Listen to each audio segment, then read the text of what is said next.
facebook.com.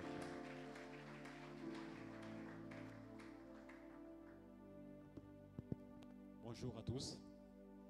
Bonjour à tous. C'est une joie de se tenir debout devant vous pour ce moment de partage. À cela, je me permets de rendre grâce à Dieu pour l'opportunité qu'il me donne de se tenir devant vous. Mais aussi à Papa, une fois de plus, merci pour l'opportunité de bénédiction que vous ne cessez de nous accorder. Parce que je me dis, ce que la Bible dit aussi, à celui qui fait une œuvre, le salaire est comme une chose due. Ce n'est pas comme une grâce, mais une chose due. Donc, tout celui qui fait une œuvre, peu importe l'œuvre, aussi longtemps que vous le faites pour le Seigneur, il y a un salaire attaché à cette œuvre. Et je me dis ce matin, il y a certainement un salaire attaché à cette œuvre, et par l'entremise de notre papa. Et je vais l'acquérir, bien sûr. Et papa, une fois de plus, merci. J'ai un court sermon. Il n'y aura qu'un seul texte de base que nous allons lire et nous allons partager autour de ce texte. C'est dans le livre de 2 Timothée. Nous allons lire la deuxième lettre de Timothée, chapitre 2. Nous allons lire juste 4 versets, c'est-à-dire du 1er au 4e verset. Alors, moi je vais lire dans la version Semeur. Si vous avez ça aussi, c'est une bonne chose. Si vous n'avez pas Semeur, vous pouvez lire dans la version que vous aviez. La Bible dit ceci. Toi donc, mon enfant, puise tes forces dans la grâce qui nous est accordée dans l'union avec Jésus-Christ. Et l'enseignement que tu as reçu de moi et que de nombreux témoins ont confirmé, transmets-le à des personnes dignes de confiance qui seront capables à leur tour d'en instruire d'autres. Tel un bon soldat de Jésus-Christ, prends comme moi ta part de souffrance. Celui qui s'engage dans une expédition militaire ne s'embarrasse pas des affaires de la vie civile afin de donner pleine satisfaction à l'officier qu'il a enrôlé. Amen. Et je peux aussi lire le même passage dans Louis II. Toi donc, mon enfant, fortifie-toi dans la grâce qui est en Jésus-Christ.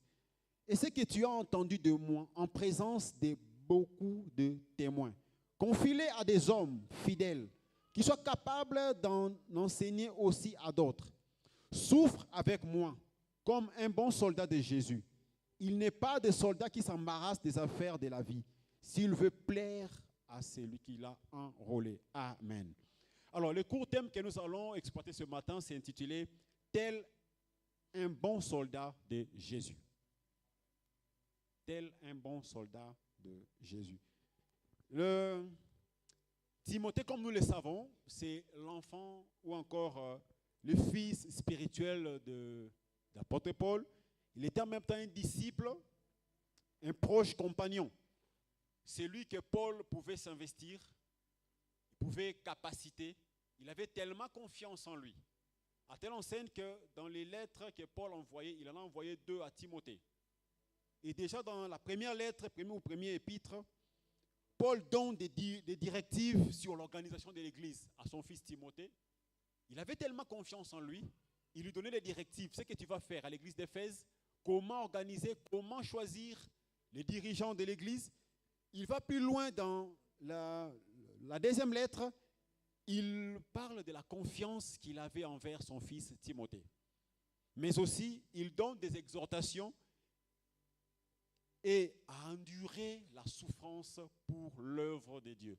À telle enseigne qu'il va illustrer cela à un service militaire. Il dit tel un bon soldat pour le Seigneur. Il comprend que la vie militaire ou encore un soldat qui est enrôlé, c'est une personne qui s'est détachée de la vie civile. C'est une personne qui s'est, je peux me dire, s'est métamorphosée. Si vous avez vécu dans le domaine militaire, peut-être comme nous autres, vous allez comprendre que les mêmes personnes que vous aviez été avec eux quand ils étaient civils, vous vous côtoyez, il y avait un bon courant. Mais dès lors qu'il s'est enrôlé dans le service militaire, vous allez réaliser que c'est une autre personne. Il a une autre façon de voir les choses. Il a une autre façon de concevoir les choses. Et désormais, il vous trouve, comme vous dire, vous qui êtes des civils, vous êtes un peu séparés d'eux.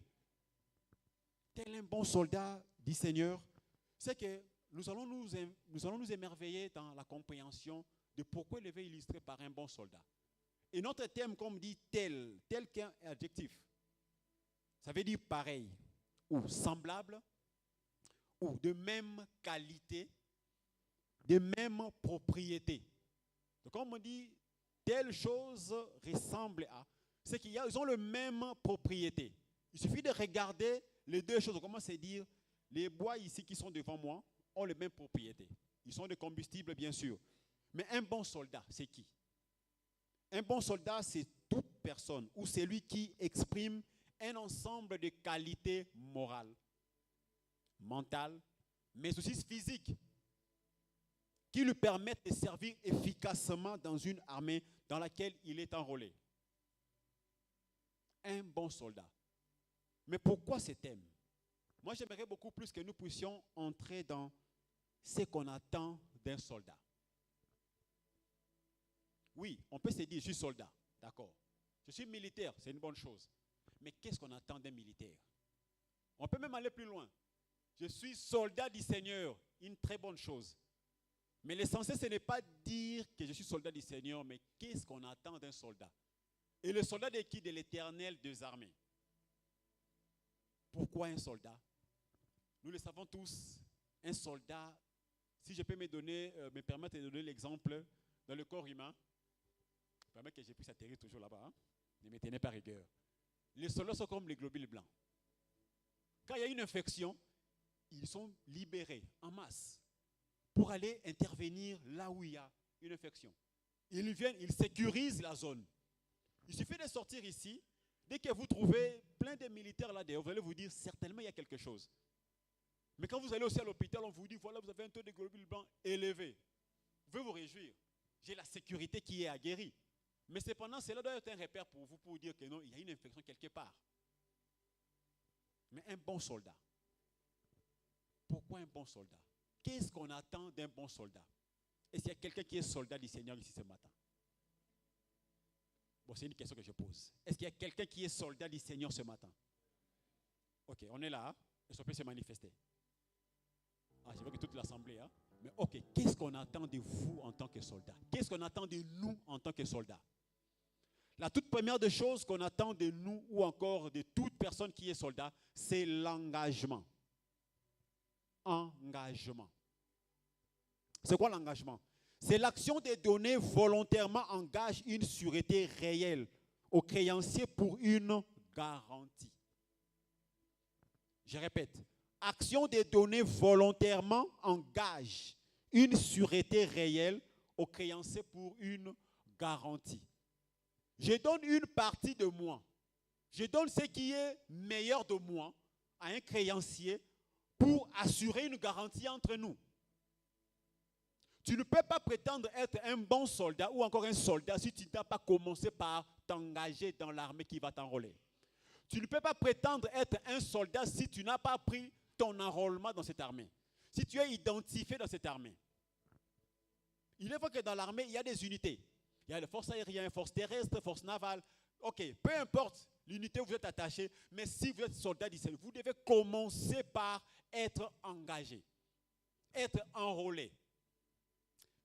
Déjà lui-même, apôtre Paul, dans le livre des Romains, quand nous lisons Romains 12, 1, il dit ceci: offrez vos corps comme un sacrifice vivant, saint et agréable.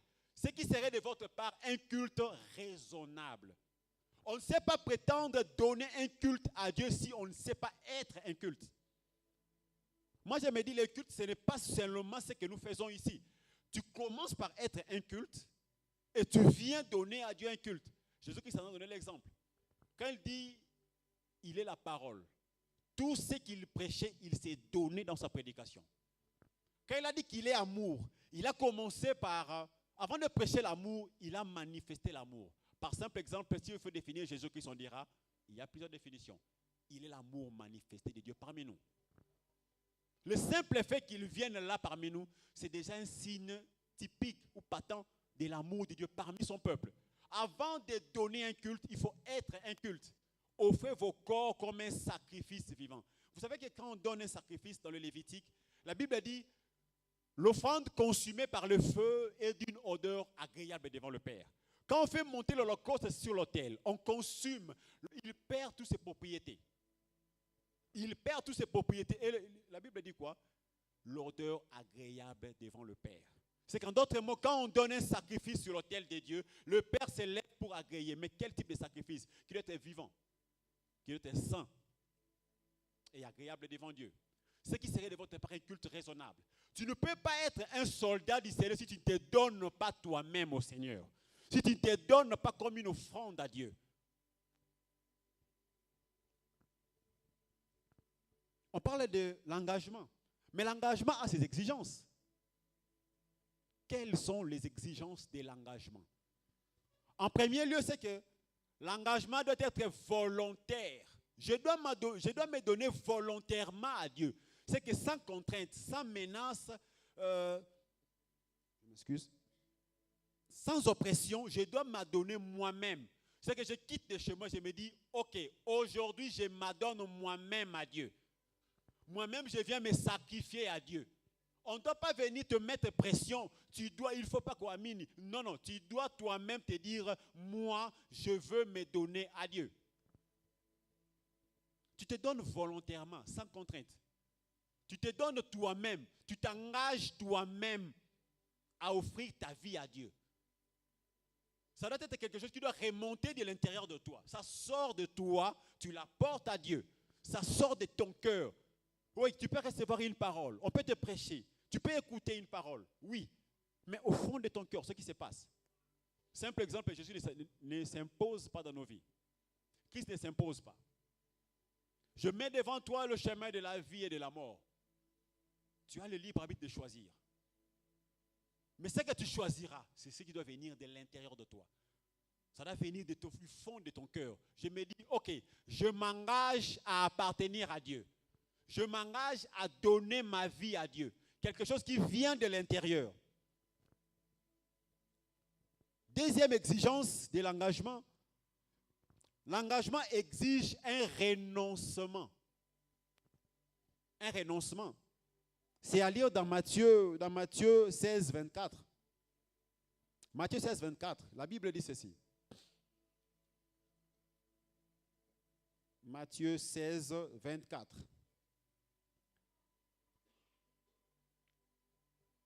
Alors Jésus dit à ses disciples, si quelqu'un veut venir après moi, qu'il renonce à lui-même, qu'il se charge de sa croix et qu'il me suive. Le grand problème que nous avons souvent, c'est le renoncement. Tu ne peux pas être un militaire si tu ne sais pas renoncer à la vie civile. Tu ne sais pas être un bon soldat si tu ne sais pas renoncer à la vie civile. Tu ne peux pas être un pas dedans, un pas dehors. Je suis 50% militaire, 50% civil. Non, quand tu prends la résolution de devenir un soldat du Seigneur, ok, d'accord, je renonce à la vie civile, je m'engage à être ou à appartenir à Dieu.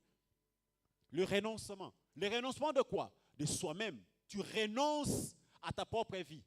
Tu renonces à ce qui a été tes caractéristiques. Vous savez qu'il y a des choses qui nous empêchent des fois d'être des bons soldats du Seigneur simplement parce qu'on ne sait pas renoncer à soi-même. On ne sait pas renoncer à soi-même. N'avez-vous jamais entendu quelqu'un dire, bon, ok, il a offensé. Tu l'as offensé. Il voulait agir comme hier, mais quand on le regarde à côté, on se dit, mais toi aussi tu es... N'avez-vous jamais entendu quelqu'un dire, Obiki? Qui a déjà entendu ça? Ni t'étais la prière, mais toi là, je ne sais pas ce qu'elle va faire de toi. C'est comme un sentiment, un regret démoniaque qui dit, tu aurais dû faire, mais Obiki. Obiki non pas parce que moi je l'ai voulu, mais parce que, on m'a dit. Ou même encore, tu ne sais pas renoncer quand tu avances à quelque chose, tu regardes et tu te dis, quand j'étais, ah Nzambé, oh, tout ce qui était pour toi des avantages doit être considéré comme de la boue. Ce qui était en train de plaire à ton ego doit être rejeté. Ce qui était en train de réjouir ton cœur doit être abandonné. Dès lors que tu commences à repousser cela, tu commences à changer. Ce qui n'est pas facile aussi pour quelqu'un qui vient de se repentir nouvellement. Vous savez que s'il était de l'autre côté là, les musiques qu'il écoutait là, il aura tendance à en avoir encore. Comme une fois, je suis allé au bloc K évangéliser. C'était un dimanche, comme après les cultes, nous sommes allés. J'arrive devant une chambre, je trouve un monsieur avec un tabouret devant. Il était seul, calme et très concentré. Je viens, je lui ai demandé si on peut partager. Il a accepté. Il m'a donné nos sièges académiques, nos bidons jaunes. On a commencé à partager, à partager. Il était calme, il m'écoutait. Je me disais au fond de moi, la façon dont ces messieurs écoutent, en tout cas aujourd'hui là, il n'a pas gagné. Quand je lance l'appel, il reste encore silencieux. Il me dit, est-ce qu'on ne peut pas faire ça après? Mais pourquoi le temps nous est donné maintenant? Mais le type me répète, il dit, j'ai prévu me battre d'abord. Il y a quelqu'un qui m'a offensé. Alors, dès qu'il rentre de l'église, on doit se battre. Après ça, je peux maintenant recevoir. C'est que la personne dit, dès que je reçois Jésus, je ne saurais plus satisfaire mon ego. Je ne saurais plus me satisfaire en faisant du mal à celui qui m'a offensé. Mais c'est quelqu'un qui peut ce matin, qui peut renoncer à un défaut de caractère comme ça. Il y a quelqu'un ce matin qui peut renoncer à un vice. Aussi longtemps que c'est en toi, aussi longtemps que tu ne sais pas les déposer, mais tu ne sauras pas être un bon soldat. Tu ne sauras pas être un bon soldat. On a parlé, selon ce passage ici, tu ne peux pas t'embarrasser de la vie civile. Tu ne peux pas commencer à te soucier de la vie de l'autre côté. Dès lors que tu prends l'engagement d'appartenir à Dieu. Dès lors que tu prends l'engagement d'être enfant de Dieu, tu dois renoncer à cette vie. Tu dois renoncer à ta vie d'hier. Parler de l'engagement, l'exigence, on parle du renoncement, mais on parle aussi du respect des règles. Là, c'est dans les exigences du renoncement. Le respect des règles. Le respect des règles. Vous savez, Jésus-Christ, c'est lui qui dit dans Jean 14, 21.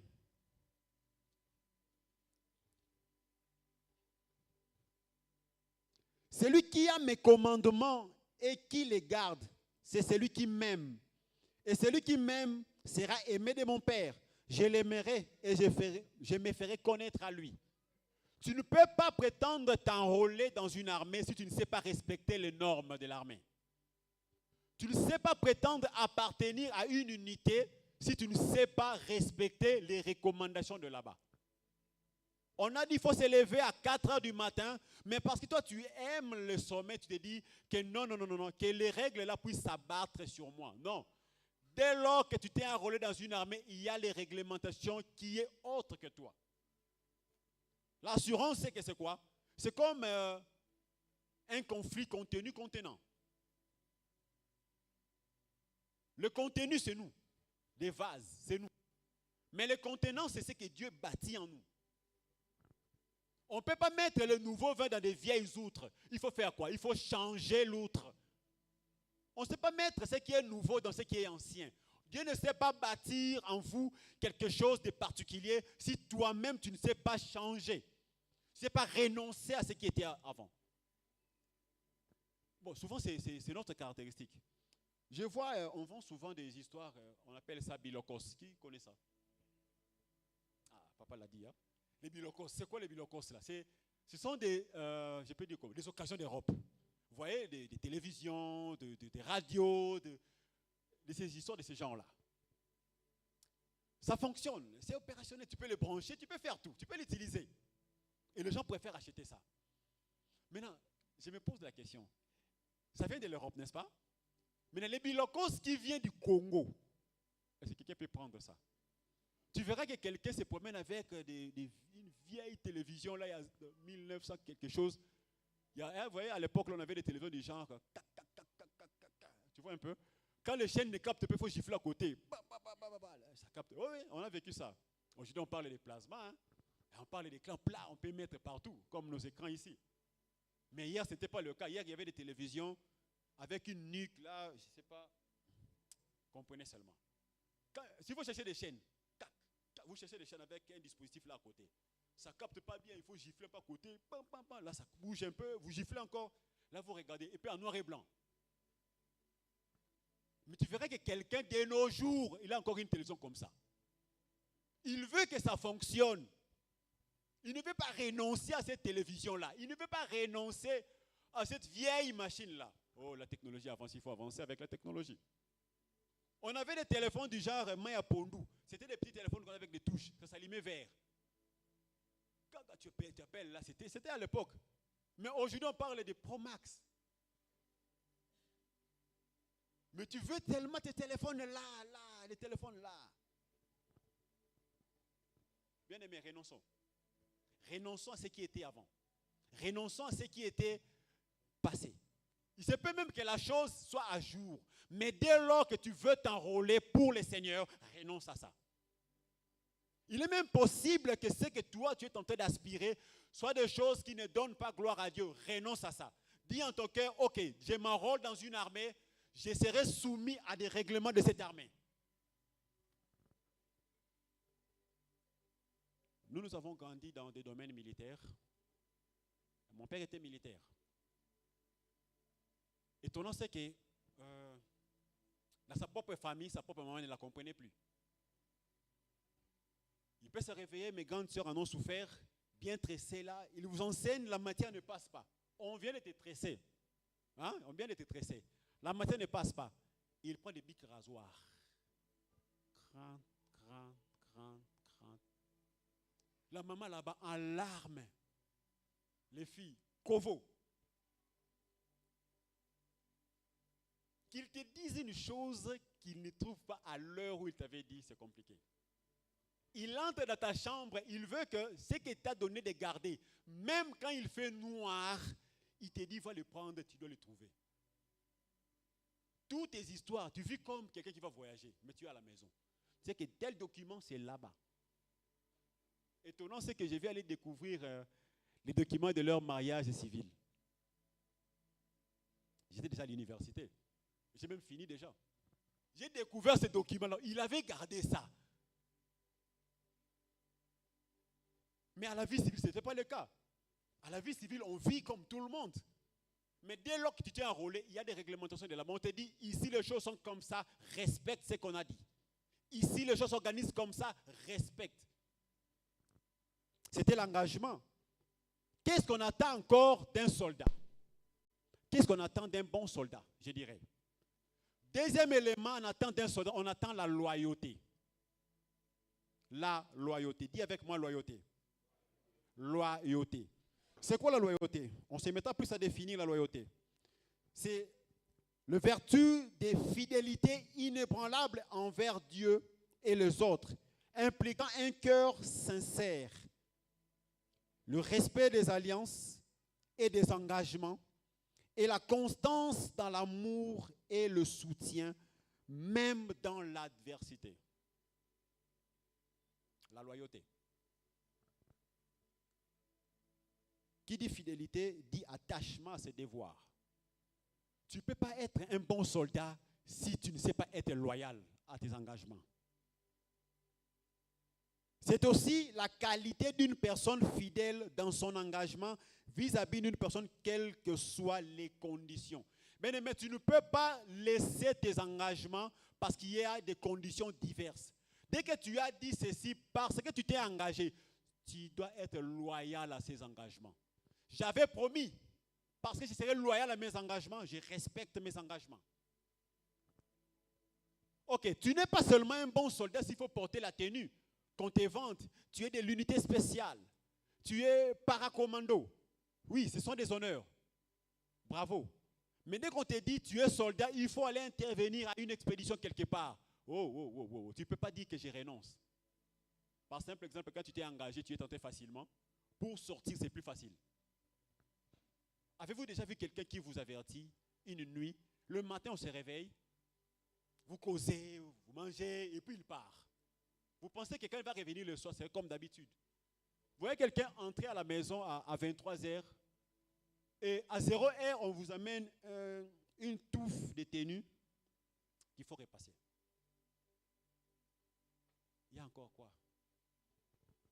Je vous dis, demain,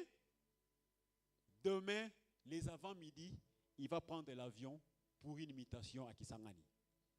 Pendant que vous savez qu'il y a les rebelles à l'époque de l'AFDL vers les années 97 qui étaient à la porte de Kisangani. On vous dit, ok, vers la nuit, il vient, bon voilà, vous repassez les tenues, touffe les tenues. Et ils partent, ne sont pas en mission, mais en mutation. De toi là, tu vas rester là-bas. Mais c'est simple, nous en tant que civils, on peut se dire quoi? Mais tu avais pris un engagement. Tu avais dit, Tokokufa pona ekolo. Makila nabiso pona ekolo. Ça veut dire quoi? Mon sang je donne pour la patrie. Je mourrai pour ce pays. C'est bien bon. Mais dès lors on te dit que voilà, demain matin, demain il va partir. Avez-vous déjà vu quelqu'un qui vous avertit, vous dit, bon, ok, je pars. Ils vous donnent des recommandations, hein, comme un Jacob vers ses enfants. S'il arrivait que je ne rentrais pas, vous allez faire ça, vous allez faire ça. Vous commencez à voir les choses d'une manière un peu plus pragmatique. Ah, apparemment, j'ai été comme un solo. Avant qu'on arrive les après-midi, on va voir qui s'en est tombé. Vous imaginez un peu? Donc tu es là, tu veux prendre l'avion pour aller atterrir là où l'ennemi est déjà à la porte. Mais parce que tu avais pris l'engagement, tu ne peux pas renoncer, tu dois être loyal à tes engagements. La loyauté. Je vous dis d'avance déjà que la loyauté n'est pas facile. La loyauté ne va pas toujours courir dans le sens de tes attentes. La loyauté peut marcher en contradiction à tes attentes. Mais dès lors que tu as pris un engagement, tu feras quoi? Tu assumeras. La loyauté, c'est aussi l'attachement constant et constant en défendant les intérêts de la personne que l'on porte à cœur, en sa présence ou à son absence. Tu ne peux pas prétendre être loyal en présence de la personne ou en présence de ton assemblée, même si tu n'es pas présent physiquement là, tu dois être loyal. La loyauté, ce n'est pas facile. Pendant que nous sommes en train de parler, examine-toi. Est-ce qu'au fond de ton cœur, face à ces dieux-là qui t'ont enrôlé dans son armée, es-tu loyal? Dans des promesses qu'on peut prendre ici à l'église, es-tu loyal à ces promesses? J'irai même plus loin. Face à CCE, es-tu loyal à ton église? Es-tu loyal à ton pasteur? Ou tu es loyal quand papa est encore ici avec Nol Bumbashi? Mais dès lors qu'il prend l'avion pour un déplacement, la loyauté pose, n'est-ce pas? Je suis membre de CCE, alléluia, amen. Mais dès lors, le pasteur n'est pas là, pose à la loyauté. Quand on dit qui est membre de CCE, tu lèves la main. Ok. Qui prend part au culte? Oui, tu lèves la main. Qui est loyal? Tu réfléchis encore. Ce matin, je veux qu'il y ait une armée de personnes qui seront non seulement engagées à Dieu, qui seront loyales. Des personnes qui seront loyales. On sait mesurer ta loyauté par deux éléments. Les temps et les épreuves. Les temps révèlent si tu étais loyal. Les épreuves aussi, idem.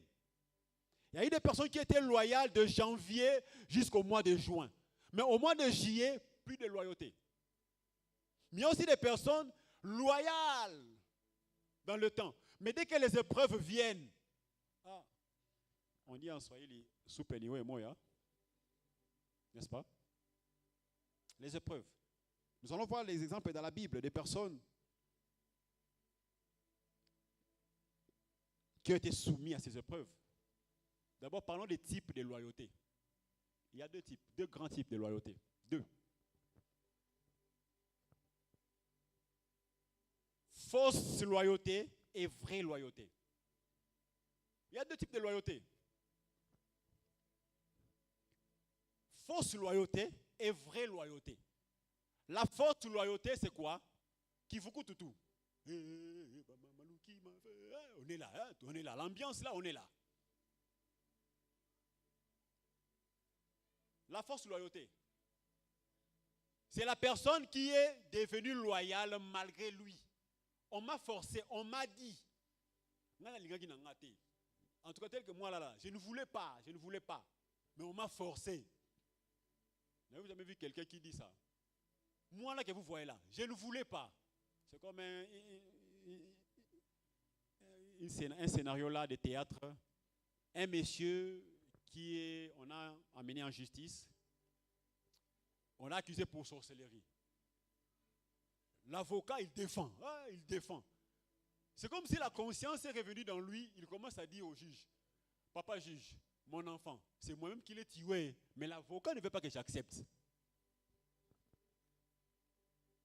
Moi là, j'ai tué mon enfant, mais l'avocat ne veut pas que j'accepte. C'est quoi? C'est une personne qu'on a dit, là, sois loyal, loyal. On ne peut pas te répéter ça. C'est quelque chose qui doit monter de ton cœur. La fausse loyauté.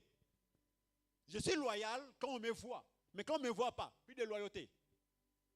C'est quand même étonnant et écœurant de voir quelqu'un qui dit, ah, les enseignements là, l'église c'est là-bas. Ah, pas, tu y tout, hein? Ça, mon yote, tout frère, tu es porteur en toi de la sémence de Dieu. Tu ne peux pas prétendre vivre avec la sémence de Dieu selon ce que tu veux. Ne pense pas que ce qu'on nous donne comme enseignement ici, c'est seulement ici, entre les quatre murs.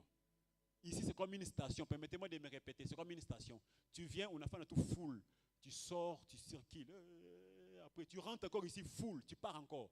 On ne se remplit pas ici pour tourner entre ces quatre murs.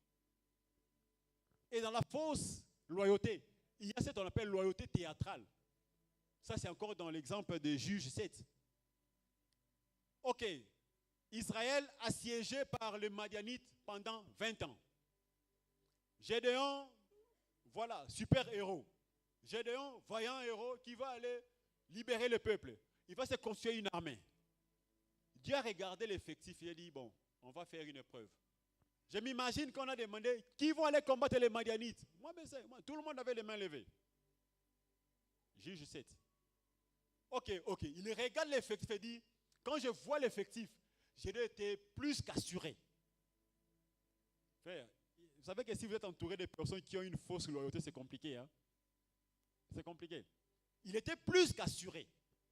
Dieu lui dit, tous les ânes, dis seulement à ton effectif là, ceux qui ont peur et crainte qu'ils rentrent. 32 000, 22 000, ils ont déposé les armes. Oh. J'ai donc Madianite. Hein? Madianite. 20 ans. Lui, Gédéon, il va aller combattre. Et puis, Bisoto Landae. Moi, j'ai tout yépé Kaende. 22 000 ont fait marche arrière. Quand on a dit qui vont aller combattre, les armes. Ok, qui ont peur? Moi, rentre. Bon, on ça anime. Tu ne peux pas rester chez toi, on ne t'avait pas obligé. 22 000 sont allés. Il reste avec 10 000. Il a encore espoir. Dieu dit, ce n'est pas encore la fin. Tu vois les gens là qui disent qu'ils sont loyaux? Attends, allons avec eux à la rivière.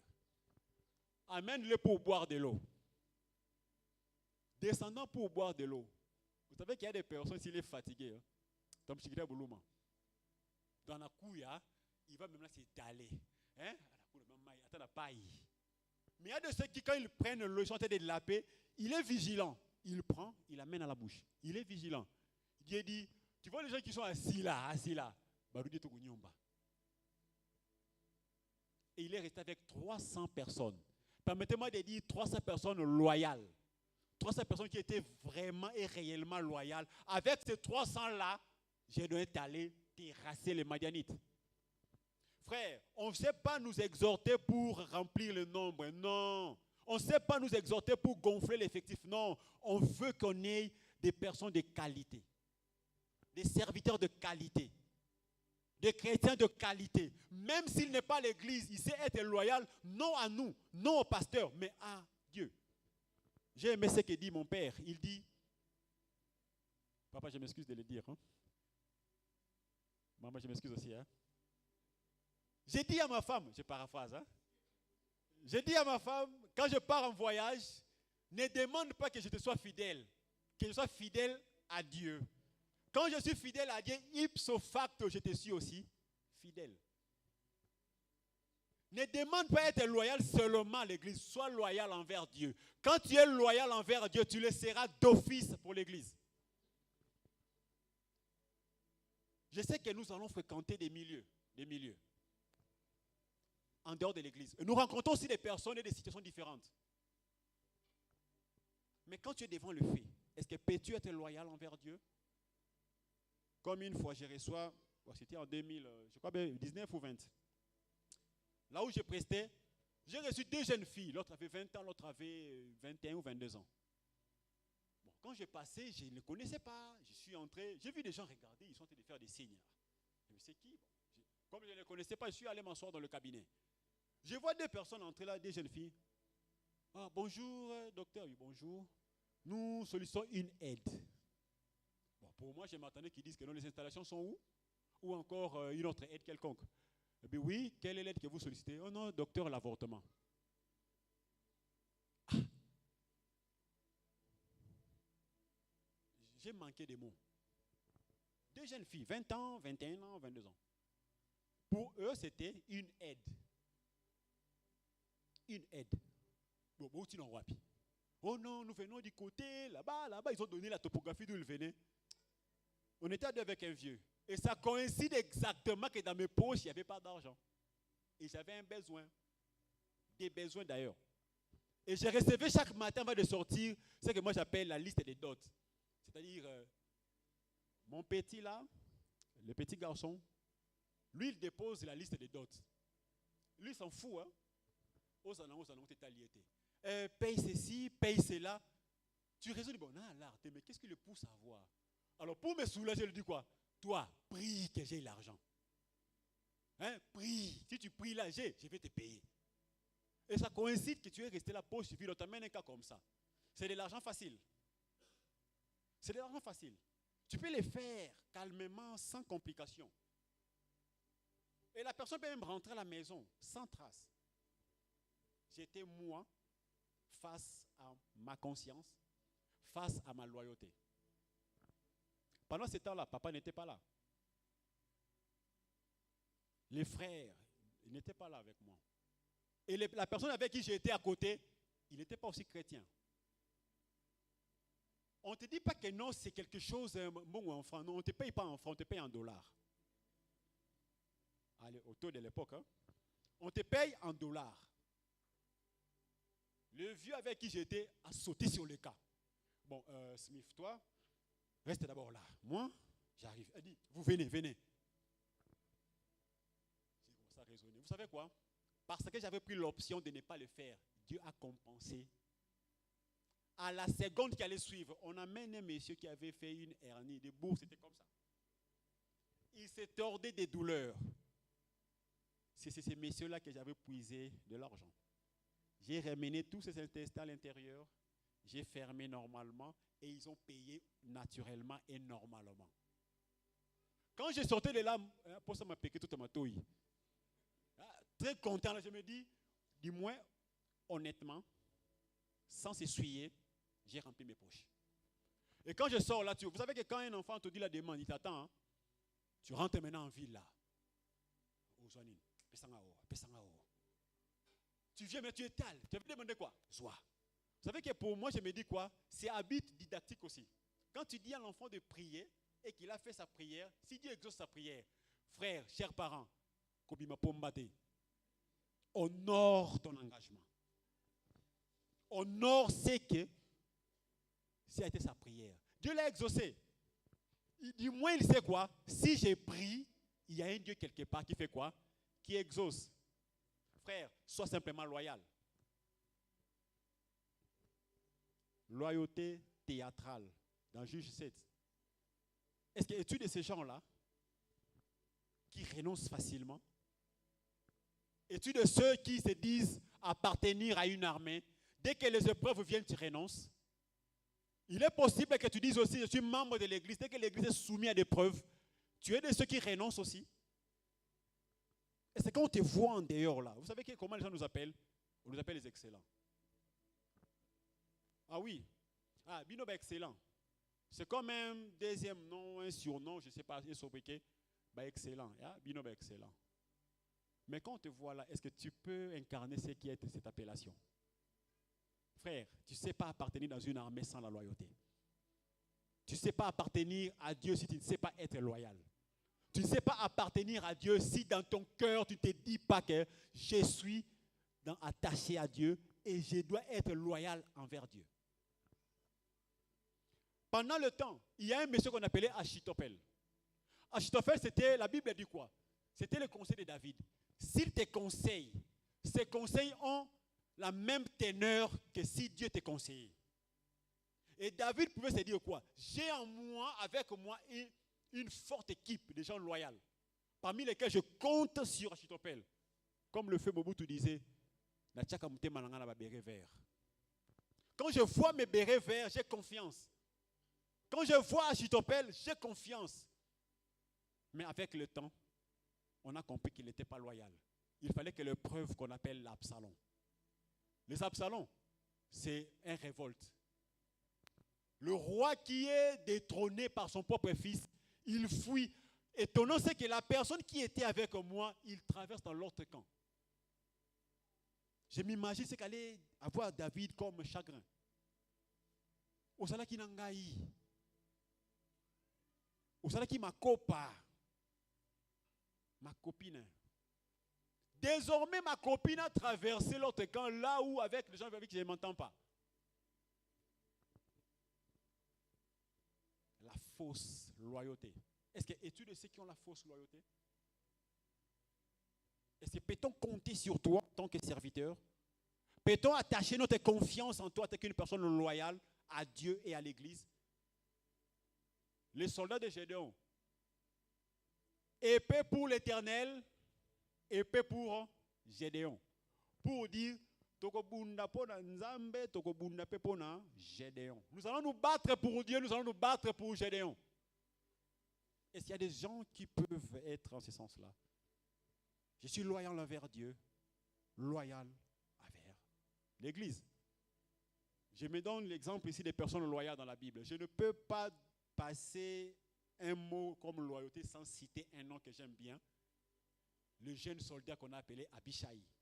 Je parle de ça.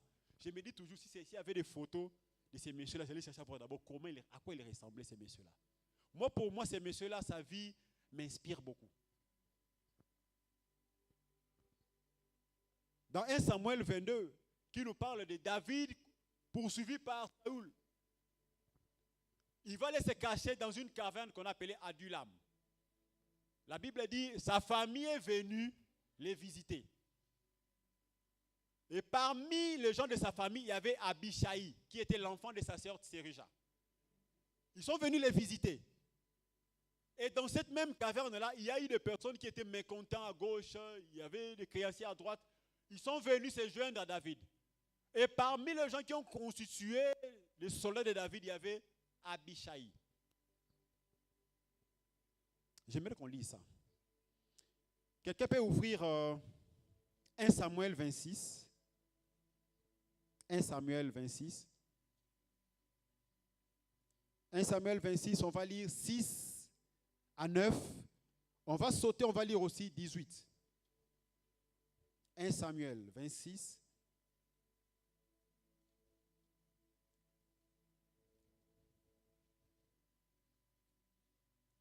Voilà. David prit la parole et s'adressant à Achimelech, Essien et à Abishai, fils de Tsurija et frère de Joab, il dit, qui veut descendre avec moi dans le camp vers Saül? Et Abishai répondit, moi, je descendrai avec toi. David et Abishai allèrent de nuit vers le peuple, et voici Saül couchait et dormait au milieu du camp, et sa lance était fixée à terre à son chevet. Abner et le peuple étaient couchés autour de lui. Abishai dit à David, Dieu livre aujourd'hui ton ennemi.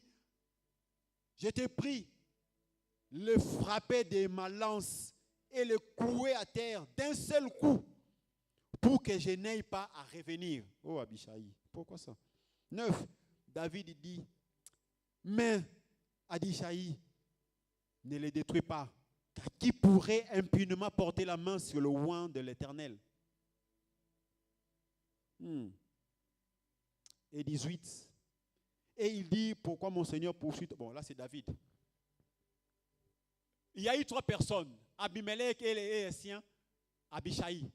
David dit, qui peut aller descendre avec moi dans le camp où se trouve Saül? Vous savez que le roi, quand il dort, il est au milieu, tout autour, il y a la sécurité. En d'autres mots, qui peut aller braver la sécurité du roi avec moi? Parmi les trois, Abishai lève la main. C'est pour dire que je mourrai avec toi. Abishai, j'ai prié qu'il suscite des Abishai dans cette église. Ils sont descendus avec David. Ils sont arrivés devant Saül. Ils présentent ses offices. En un seul coup. Le pauvre, quand je le frappe, donc il ne va même pas se réveiller. Et puis, vous savez qu'on peut élaborer des sujets comme ça, on transforme même la foi. Chance nzamba pesio, boma adversaire nayo. Permettez-moi, là c'est moi, je ne dis pas vous. Personnellement, les adversaires, pour moi, je ne les considère pas. Si quelqu'un s'élève contre adversaire contre moi, personnellement, je ne le considère pas. Je me dis, si j'étais offensé, on va arranger. Si je n'étais pas offensé, tu auras affaire à Dieu qui défendra ma cause devant vous. Et c'est ce qu'a fait David. Ah bien, tu ne peux pas toucher le oint de l'Éternel. Pour lui, sa théologie, c'est quoi? Si Dieu met à ton pouvoir ton ennemi, il faut faire quoi? Les tuer. Mais David est quand même arrivé là. Il a vu Abishai.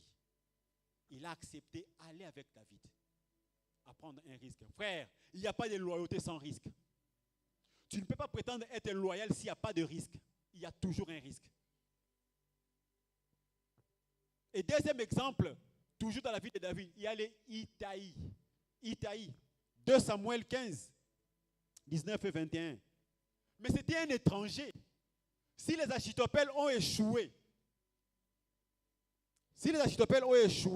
mais Dieu a pourvu à des Itaï. C'est qui Itaï? C'était un étranger. Je lis dans 2 Samuel 15, 19 et 21.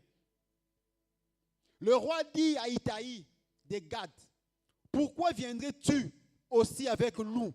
Retourne et reste avec le roi, car tu es étranger. Et même tu as été émené de ton pays.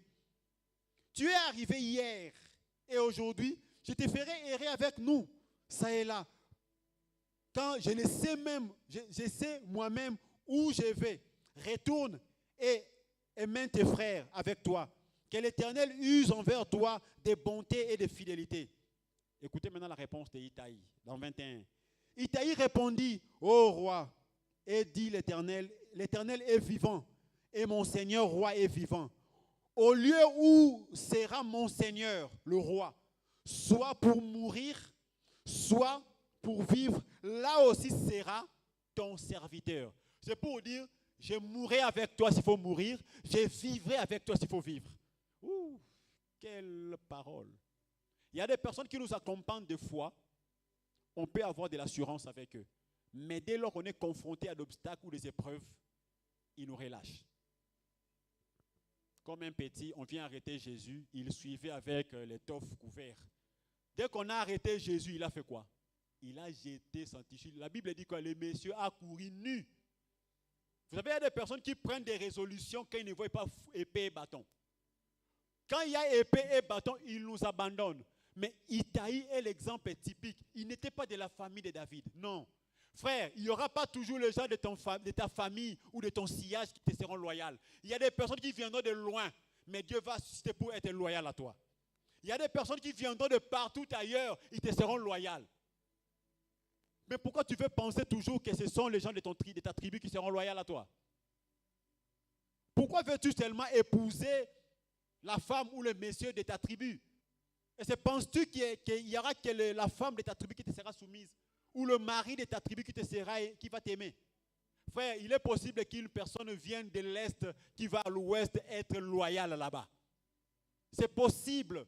Itaï, la Bible dit, c'était un étranger. David même dit, toi là, tu es un étranger. Rentre. Mais il fait une déclaration forte. Partout où tu seras, je serai. S'il faut vivre ou mourir. David a regardé. Papa, yaka. Ok. Simple exemple, plus loin. Quand David va contre-attaquer Absalom, il va diviser l'armée en trois. À 3 légions. 100 personnes allaient avec Abishai. Oh, mon jeune soldat. D'autres personnes allaient avec Joab. Itaï prend aussi. Quelle loyauté? Et penses-tu que la loyauté, c'est seulement tout est rose? Loin de là. Tu as appris à être loyal à Dieu. Ne pense pas que la vie chrétienne serait toujours calme. Il y aura des secousses. Il y aura des agitations. Mais si tu as pris l'engagement d'être à Dieu, sois-le. Je ne sais pas parler de Barzillai. Je ne parlerai pas de Barzillai. Toujours dans la vie de David. Les Barzillai, en peu de mots, je dirais, c'est la provision de Dieu pour nous. Les Barzillai. Le mot Barzillai, s'il faut chercher la définition, c'est quoi? Ça veut dire quelque chose qui est dur, du genre métal. C'est un appui que Dieu a pourvu pour nous, les Barzillai. Je nous conseillerais d'aller chercher dans la Bible, dans les livres de Samuel. Allez, lisez la Bible. Les Barzillai, c'est l'appui que Dieu suscite quand on est dans l'épreuve. Une personne qui débarque devant toi, il n'a rien à chercher, il n'a rien à prendre, il n'a pas d'intérêt à gagner chez toi. Mais il se débarque à être fidèle à toi. Frère, ne pense pas toujours que les gens qui se sont loyaux sont les gens qui gagnent quelque chose de toi. Il était riche selon la Bible, mais il a commencé à pourvoir. Il a donné à David, il a donné de vivre. Et David va dire, non, non, non, viens, je vais te faire du bien. Il dit, je n'ai même pas avec mon âge. Je viendrai, est-ce que j'ai encore une longue vie? Les Barzillai. Et comme dernier élément, parmi les exigences, c'est qu'on attend d'un soldat. Nous avons parlé première, on a parlé de quoi? S'il vous plaît, vous avez oublié, hein? On a parlé de quoi? L'engagement. Deuxième élément, on a parlé de quoi? La loyauté. Et troisième élément, nous parlerons du dévouement sans faille. Qu'est-ce qu'on attend d'un soldat? On attend de toi un dévouement sans faille. Comme a dit le capitaine Ibrahim de Burkina, il a dit, un soldat ne s'appartient pas à lui-même. Il ne s'appartient plus, il appartient à l'armée. L'autre qui dit encore, les soldats méritent les soldats. Donc un soldat ne peut pas s'échanger avec les civils, il faut les soldats. Mais parlons de dévouement sans faille. C'est une disposition constante à accomplir sa mission jusqu'au bout. J'ai pris l'engagement de commencer à jeûner. Je vais jeûner toute cette semaine. Waouh, alléluia. J'ai pris l'engagement de commencer à torchonner l'église. Je le ferai toute cette semaine, moi-même. Bravo. Lundi, ok. Mardi, bravo. Mercredi, bon, je vais d'abord en retard. Jeudi, je ne viens pas. Bon, d'après tout, ngamoko n'a pas décision. Ngamoko n'a tiki.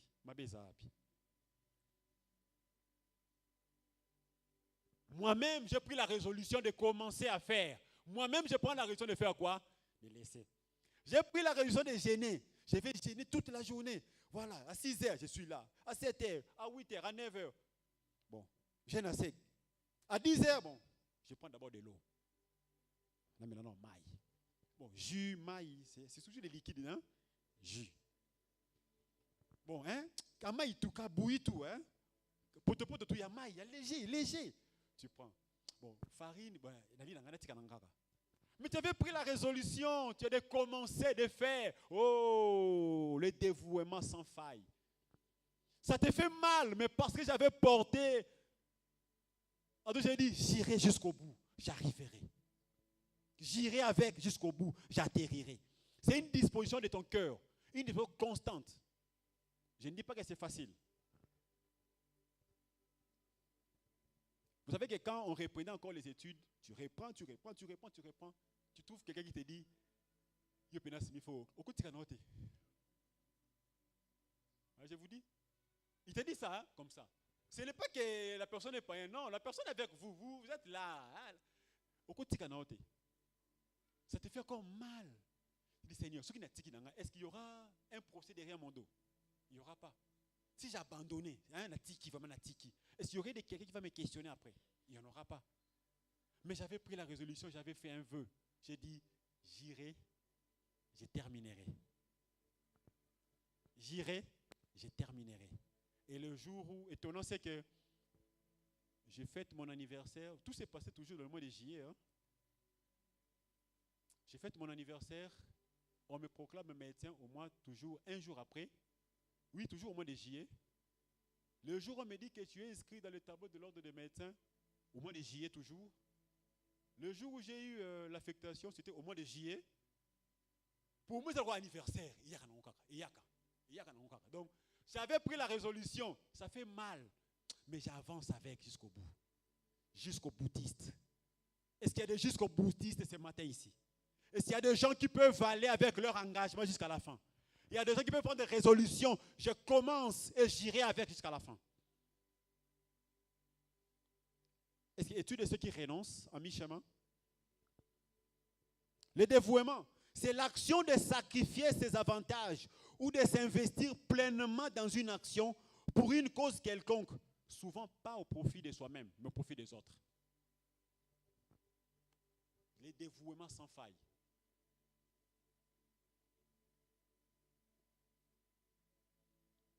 Parlant de dévouement, 2 Samuel 23. 2 Samuel 23, 16. La Bible dit ceci. Alors, les 3 vaillants hommes passèrent au travers le camp des Philistins et puisèrent de l'eau de la citerne qui est à la porte de Bethléem. Ils la portèrent et la présentèrent à David. Mais il ne voulut pas la boire et il la répandit devant l'Éternel. C'était comment?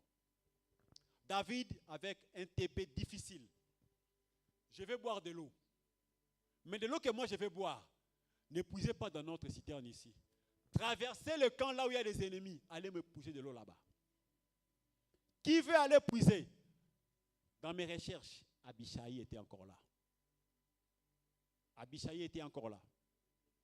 J'irai puiser.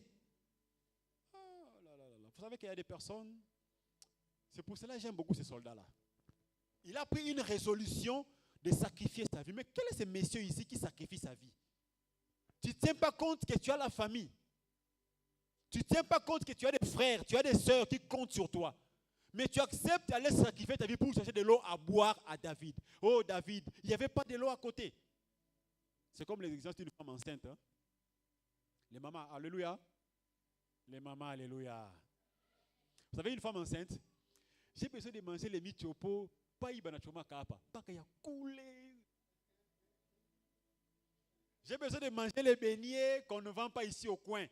Seulement ce qu'on vend en ville, là, les beignets là. Mais yo teni beignets, à pas n'a pas kaile.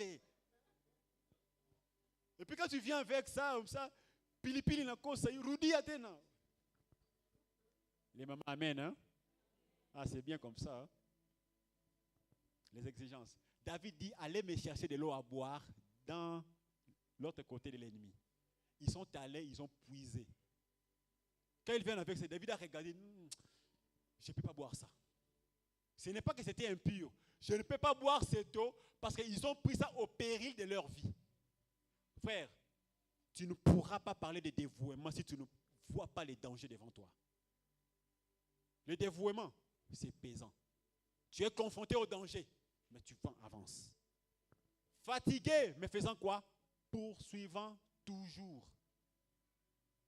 Je suis fatigué, mais parce que je veux aller jusqu'au bout, j'arriverai. Je prends la résolution, je ne vais pas baisser le bras, j'irai. Je ne sais pas comment cela va se faire, mais moi je me dis, j'arriverai.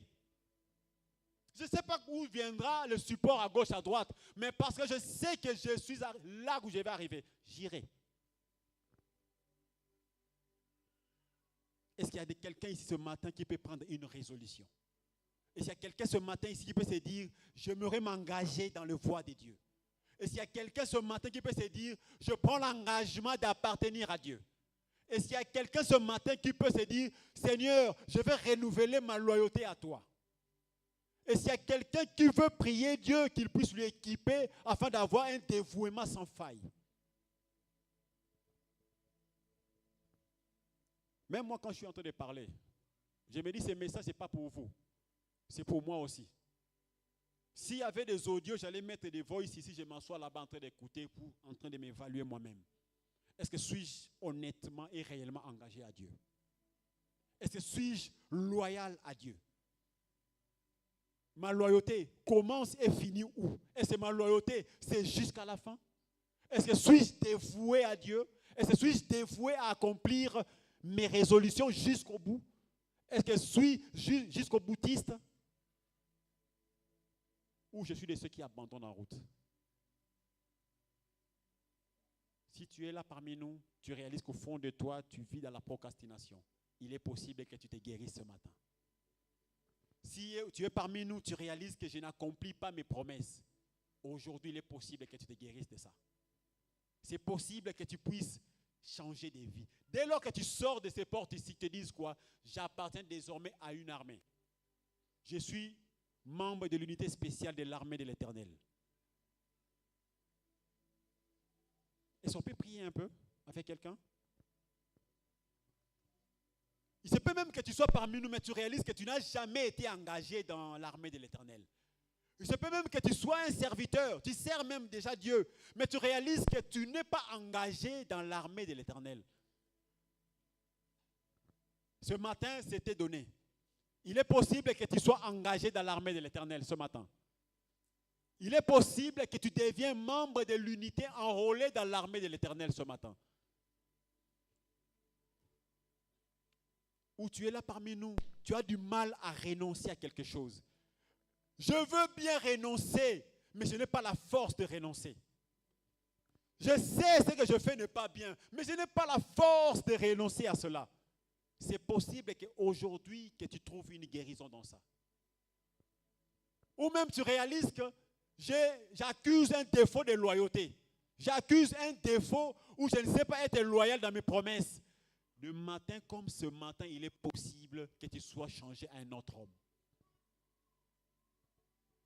Ou même tu te disais, je vais à l'église accompagner les autres. Je ne fais pas partie des gens qui sont dévoués. C'est possible que tu sois exactement la personne que Dieu choisit pour le dévouement dans son œuvre. Ne pense pas que ceux qui sont serviteurs aujourd'hui sont nés serviteurs. Ils sont devenus avec le temps.